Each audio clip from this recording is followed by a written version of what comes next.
Endi firibgarlar sizga soxta raqamlardan qo'ng'iroq qila olishmaydi. Sababi O'zbekiston prezidenti yangi qarorni imzoladi.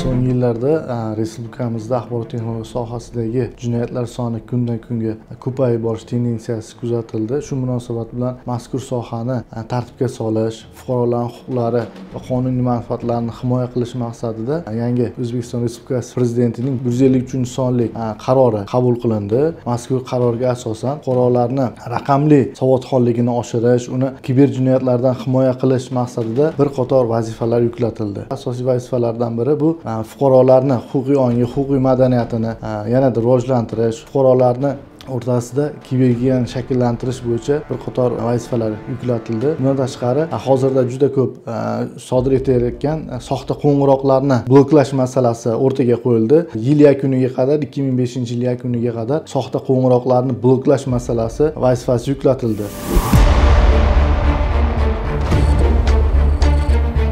Bu qarorning asosiy maqsadi mijozlarni, ya'ni bank mijozlarini huquq va erkinliklarini va ularning moddiy mablag'larini himoya qilishga qaratilgan. Ushbu qarorda belgilanib o'tildiki, ya'ni axborot texnologiyalari sohasidagi jinoyatchilikka qarshi kurashish bo'yicha qonun loyihasini ishlab chiqarib, kiritish va ushbu qonunni qabul qilish bo'yicha alohida topshiriqlar berildi. Bu bizga nima beradi? Bu aynan ushbu yo'nalishdagi barcha sohalarni ushbu yo'nalishga qaratilgan hamma ishlarni tartibga solish va muvofiqlashtirishda qonuniy asosini bizga qilib berdilar. Bundan tashqari, bank tizimlarida antifrod tizimlarini, ya'ni fuqarolarimizga keladigan soxta qo'ng'iroqlarni bloklash yoki fuqarolarimizga shu virusli dasturlar orqali pullarni yechib olishlarini oldini olishga qaratilgan texnik, aniq va to'liq topshiriqlar berildi. Shuningdek, drop karta deymiz, ya'ni o'zini nomida bo'lgan kartalarni boshqa fuqarolarga berib, jinoyatchilar ushbu kartalardan foydalanish holatlari bor edi. Ba'zi bir odamlar buni biznesga ham aylantirib olgan, ya'ni o'zini nomiga bir nechta kartalar ochadi va fuqarolarga pul evaziga, moddiy manfaat evaziga sotish holatlari ham bor edi. Lekin bizda bunga hech qanaqa bir javobgarlik yo'q edi.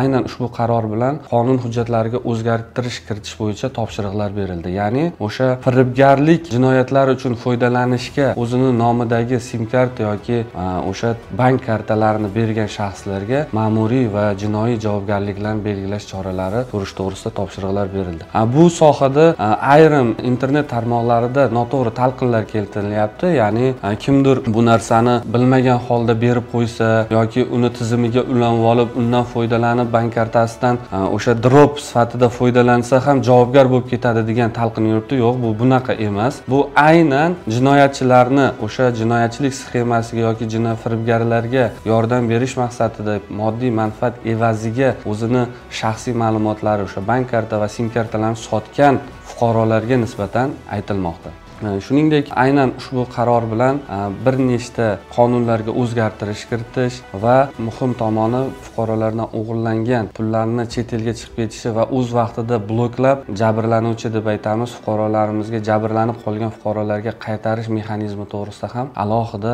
bandlar belgilangan. Bank kartasidan firibgarlar tomonidan pul yechib olinsa, zarar banklarning hisobidan qoplanadi. Kiber jinoyatchilar jazosiz qolib ketmaydi mazmunidagi xabarlar tarqalmoqda.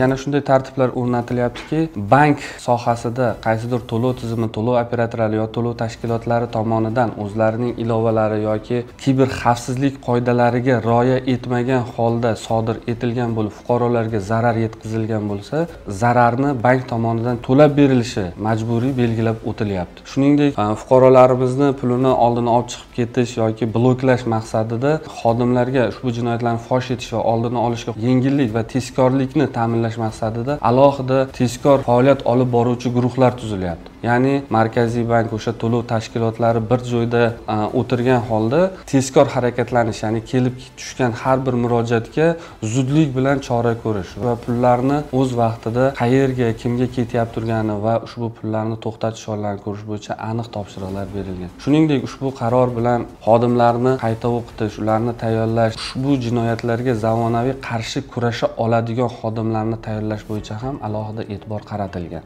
Masalan, agar kiber jinoyatni xorijdan turib sodir etgan bo'lsa-chi, ular qanday tergovga jalb qilinishi mumkin? Aynan ushbu qarorda bu masalaga ham alohida e'tibor berilgan, ya'ni jinoyatni xorijda sodir etgan bo'lsa, unga qanaqadir chora ko'rish yoki hamkorlikni amalga oshirish uchun biz xalqaro normativ huquqiy hujjatlarga qo'shilishimiz, ya'ni xalqaro konvensiyalarga qo'shilishimiz kerak va ushbu konvensiyalar doirasida ishlashimiz kerak bo'ladi. Aynan bu to'g'risida ham topshiriq berilgan. Albatta, xorijdagi ushbu turdagi jinoyatlarni aniqlash bo'yicha faqatgina bu qarorda belgilangan va bundan oldin ham ishlar tashkillashtirilgan. Bizga deyarli biz bilan hamkorlik qilyapti turgan barcha davlatlar bilan bu turda kelishuvlar olib borilyapti. Bu bo'yicha ham topshiriq berilgan.